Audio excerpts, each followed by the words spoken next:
Thank you very much. So they said, sir, at the end, could you take some questions? I'd love to do it, but you know, you hate to finish on a beautiful high note. Everyone's going crazy standing. And then you start taking questions and people fall asleep. Should I take a few or not? Should I just leave? You ever hear, like Elton John said, he'll finish, the place is going wild, they're going crazy. He comes for an encore, they go crazy, they want more. Comes for another encore, they go crazy. Does one more, and it's a dud. And everybody leaves and says, that wasn't that good, was it? So oftentimes you're better off you leave on a high note, but I said I would do that. So why don't we take a few questions and then, sure, ma'am, please. Hi. Hi. My husband is up there. We are Iowa farmers and also small business owners. So I would like to know what you're going to do for small businesses. Well, we are, the big thing, the biggest thing, bigger than the tax cuts, which were the biggest ever, is we cut regulations. And we cut regulations for small business, the likes of which you had businesses that couldn't survive. It was just impossible for them to survive. We cut regulations more than any administration in the history of our country times 4, and it was really rocky. Now, slowly, they're starting to add those things that we cut back, but we'll get them out very fast. We know every one of them. We'll get them back very fast. And I know that you've seen a big difference. You said before, but I know that you've seen a big difference between now and what it was a few years ago. We've never had an economy like we had just 3 years ago. It was unbelievable.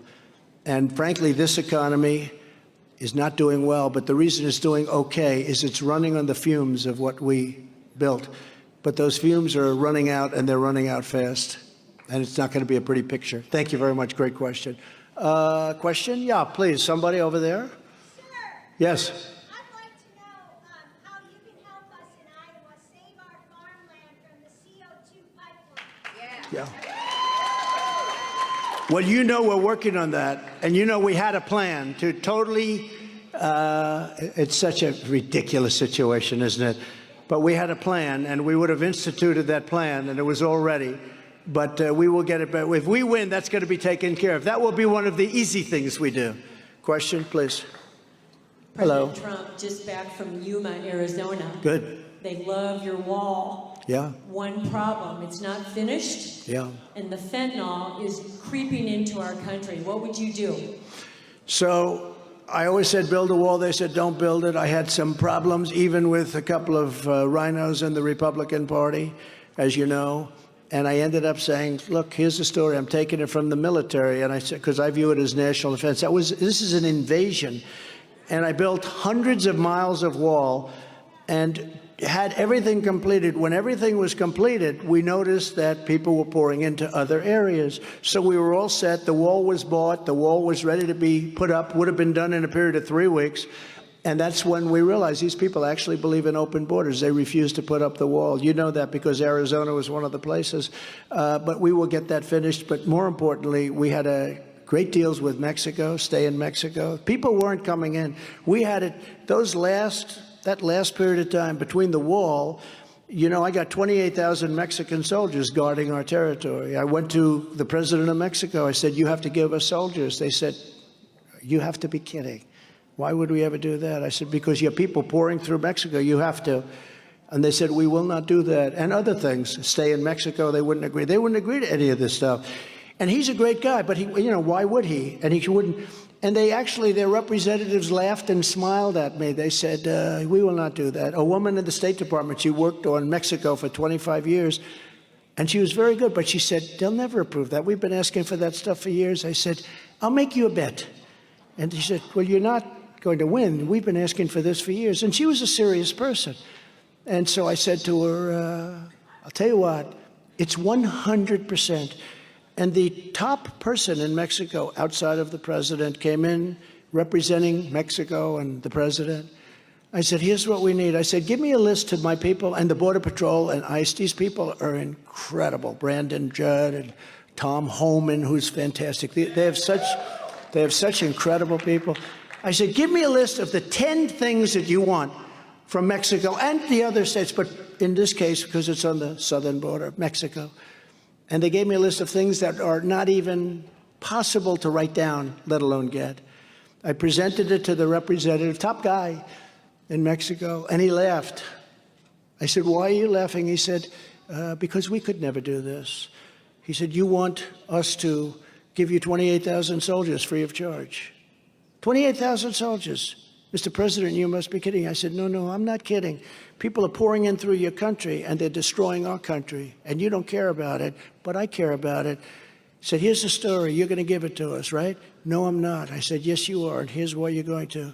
Because on Monday morning at 9 o'clock, I'm putting a 25% tariff and tax on all of your goods, including all the car industry that you took away over the last 30 years from the United States. 32% of our car manufacturing is in Mexico because we had stupid leaders that allowed it to go. And they send in cars with no tax, no nothing. I said, starting Monday morning at 9 o'clock, we're going to put a 25% tariff on every single car that comes into our country and every other product made in Mexico that comes into our country. And you will pay that tariff, and that is far more money for us than the cost of 28,000 soldiers. Mr. President, sir, I'd like to leave the room and make a phone call. And he came back. I know who he called, the president. He said, Mr. President, we have decided that we would like to provide you with 28,000 soldiers on your border. We will agree to remain in Mexico. We will agree to all of the other conditions that you have asked. And we hope you're happy with us. We love you very much. And that was the end of it. And I got things. And then as soon as these clowns come in, they gave up remain in Mexico. They gave up all of this stuff. I mean, it wasn't easy to get. It was smart. It wasn't easy to get. We had the safest border in the history of our country. And now we have the worst border anywhere in the world, probably at any time. And I always say it, no third world country that use sticks and stones to stop them would allow what's happening to our country to happen to them, where millions of people are pouring across the border, and we have no idea who they are. But I do know this. They are terrorists, they are from prisons, and they are from mental institutions. And it's horrible. Not to even mention all of the things going on with the human traffickers, which is, by the way, trafficking in women, because 95% of it is women, maybe even more than that. And we had it virtually at the lowest point we've ever been before. And these fools, these just horrible, stupid fools with either no common sense or they're truly evil people, allowed all of that stuff to go away, and now we have millions of people every month pouring into our country, and we have no idea. You have to see New York. You have to see our cities. They're pouring in. They're putting up tents in Central Park. What's happened to our country is so horrible. San Francisco is one of our greatest cities. You have to see San Francisco today. But Chicago, look at Chicago. Look at what's happening to our country.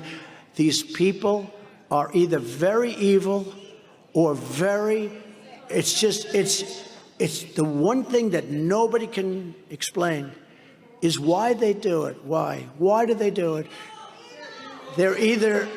Look, they are people that try and defend what's happening. They fight you all the way. They want to put you in prison if you even question them. Our country is being ruined. Our country is being destroyed by probably very sick, very evil people. Nobody can understand who would want to have a border where the whole world is allowed to pour in. And then they announced that we will give you, if you come to America, free education, free hospitals, free this, free that. We don't have any room. We don't have anything. It's impossible. Everybody has a heart. We want to take care of everybody. But the whole world is coming into our country. It's not sustainable. Our country is a mess. We will turn our country around. We will make America great again. Thank you very much, everybody. Thank you. Thank you very much.